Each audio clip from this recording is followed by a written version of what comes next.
जय भोलेनाथ। भगवान विष्णु ने मोहिनी रूप क्यों धारण किया, इसके पीछे जो कथा है वो जुड़ी है समुद्र मंथन से। क्योंकि समुद्र मंथन के दौरान निकले हुए अमृत कलश को जब असुरों ने छीन लिया, जिसका वे पान करके अजर अमर हो जाना चाहते थे, तब इससे उन्हें रोकने के लिए भगवान विष्णु को मोहिनी रूप धारण करना पड़ा, ताकि वे अमृत कलश को लेकर उसका पान देवताओं को करा सके। समुद्र मंथन क्यों हुआ, इसके विषय में जो कथा प्रचलित है उसके अनुसार एक बार देवराज इंद्र अपने हाथी ऐरावत पर सवार थे और दुर्वासा ऋषि से उनकी भेंट हुई। ऋषि दुर्वासा ने उन्हें एक अप्सरा द्वारा दी गई शुभ माला भेंट की। देवराज इंद्र ने वह माला स्वीकार कर ली, लेकिन अपने हाथी ऐरावत की सूंड पर रख दी।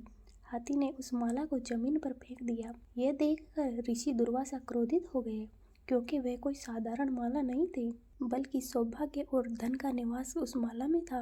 इस अहंकार पूर्ण कार्य से क्रोधित होकर ऋषि दुर्वासा ने देवराज इंद्र सहित अन्य सभी देवताओं को श्राप दे डाला कि वे अपनी सभी शक्तियों और ऊर्जा, भाग्य को और बल से वंचित हो जाएंगे। इस घटना के बाद और दुर्वासा ऋषि के श्राप के अनुसार देवताओं ने अपनी सारी शक्ति खो दी और असुरों से सभी युद्ध हारने लगे। असुर बलि ने देवताओं के विरुद्ध सभी युद्ध जीत लिए और शीघ्र ही पूरे ब्रह्मांड पर उसने अपना अधिकार जमा लिया, जिससे देवताओं में तनाव का माहौल छा गया और सभी देवता इस समस्या के समाधान के लिए भक्त वत्सल भगवान श्री विष्णु की शरण में गए।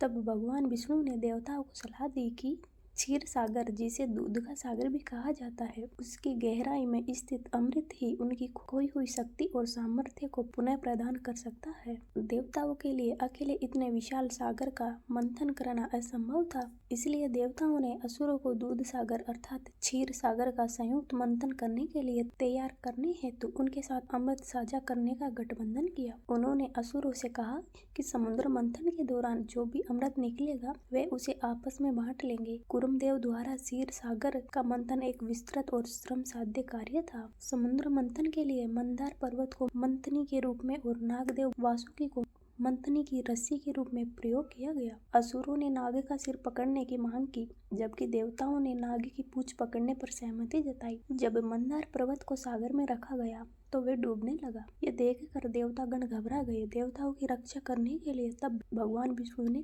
कूर्म अवतार धारण किया और इस अवतार में उन्होंने मंदार पर्वत को अपनी पीठ पर उठा लिया, ताकि पर्वत को सहारा मिल सके और मंथन की प्रक्रिया सुचारू रूप से चल सके। मंथन के दौरान सागर से अनेक दिव्य वस्तुएं निकली। सागर से 14 रत्न निकले, जिन्हें देवताओं और असुरों ने बांट लिया। इसी क्रम में समुद्र मंथन से कामधेनु गाय और श्री लक्ष्मी जी निकली। परिजात वृक्ष जो सदा फलता फूलता था, देवताओं द्वारा स्वर्ग ले जाया गया। वरुणी नामक एक अन्य वृक्ष, जिससे शराब और मंदिरा उत्पन्न होती थी, वह असुरों द्वारा ले लिया गया। फिर धन की देवी लक्ष्मी जी प्रकट हुई, जिन्होंने भगवान विष्णु से विवाह करना चुना और आखिरकार अमृत से भरा हुआ पात्र लेकर दिव्य चिकित्सक धनवंतरी भगवान प्रकट हुए। अमृत से भरे पात्र को देखकर देवता और असुर आपस में लड़ने लगे। श्री विष्णु भगवान के गरुड़ ने वह पात्र उठाया और लेकर आसमान में उड़ गए। अमृत की कुछ बूंदें प्रयागराज, हरिद्वार, उज्जैन और नासिक में गिरी, जहाँ हर 12 साल में कुंभ मेला लगता है। किसी भी तरह एक असुर को वह पात्र मिल गया। तब तो देवता चिंतित होकर भगवान विष्णु से सहायता की गुहार लगाने लगे। तब भगवान विष्णु ने मोहिनी नामक एक अत्यंत सुंदर दिव्य स्त्री का रूप धारण किया और असुरों का ध्यान भटकाते हुए कहा कि वे देवताओं और राक्षसों में अमृत समान रूप से बांट देगी। तब मोहिनी रूपधारी भगवान ने सबसे पहले देवताओं को पंक्ति में बिठाकर अमृत पिलाना शुरू किया। असुरों में एक बुद्धिमान असुर था, जिसका नाम था राहु। राहु ने देव वेश धारण किया और अमृत प्राप्त करने के लिए वे देवताओं की पंक्ति में शामिल हो गया। जैसे ही राहु ने अमृत पान किया, सूर्य देव और चंद्रदेव ने देख लिया कि राहु ने देव का वेश धारण किया हुआ है। उन्होंने तुरंत भगवान को इसका संकेत किया, जिससे अमृत के असुर के गले से नीचे उतरने से पहले ही सुदर्शन चक्कर से उसका सिर काट डाला। लेकिन उस असुर ने पहले ही अमृत की कुछ बूंदें पान कर ली थी, जिससे उसका शरीर कटने के बाद 2 भागों में बट गया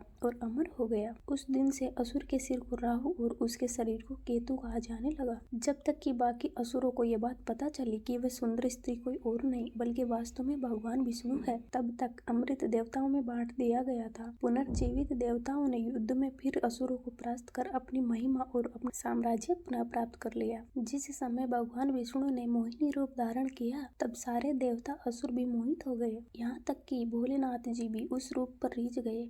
सभी देवताओं के मन में यही विचार आया कि उनको अर्धांगिनी मिले तो मोहिनी जैसी सुंदर मिले। भगवान नारायण ने देवताओं को इशारा भी किया कि अरे मैंने तो दैत्यों को मोहजाल में फंसाने के लिए मोहिनी रूप धरा है, लेकिन देवता नहीं माने। सभी देवताओं ने मोहिनी को अर्धांगिनी के रूप में देखा, लेकिन उन सब के बीच में एक दिव्य शक्ति थी। वे थे एकमात्र सूर्यदेव। जहाँ अन्य सभी देवता और असुर भगवान के उस रूप पर मोहित हो रहे थे, उनके मन में तरह तरह के विचार आ रहे थे। वे सभी उन्हें पत्नी रूप में पाना चाहते थे। वहीं सूर्यदेव भगवान के इस मोहिनी रूप को अपनी पुत्री के रूप में प्राप्त करना चाहते थे। उनके मन में भगवान के उस रूप के प्रति वात्सल्य उमड़ पड़ा था और यही बात जगत के पालनहार श्री लक्ष्मी नारायण को भा गई। सूर्यदेव के मन में यह भाव आया कि मैं भी ऐसा सौभाग्यशाली बनूं कि ऐसी सुंदर कन्या मेरी पुत्री हो और मैं उसका कन्यादान कर सकूं। तब भगवान नारायण ने सूर्यदेव से कहा कि मैं आपके मन के भाव से बड़ा प्रसन्न हूँ। आगे द्वापर युग आ रहा है, मेरा कृष्ण अवतार होगा। मैं परम ब्रह्मा ही कृष्ण अवतार लूंगा और मेरी ही अहलादनी शक्ति आपके यहाँ पर पुत्री बनकर जन्म लेगी और मैं भी भानु अर्थात सूर्य के रूप में ब्रज में जन्म लूंगा और आपकी पुत्री के रूप में मेरी अहलादनी शक्ति इतनी सुंदर होगी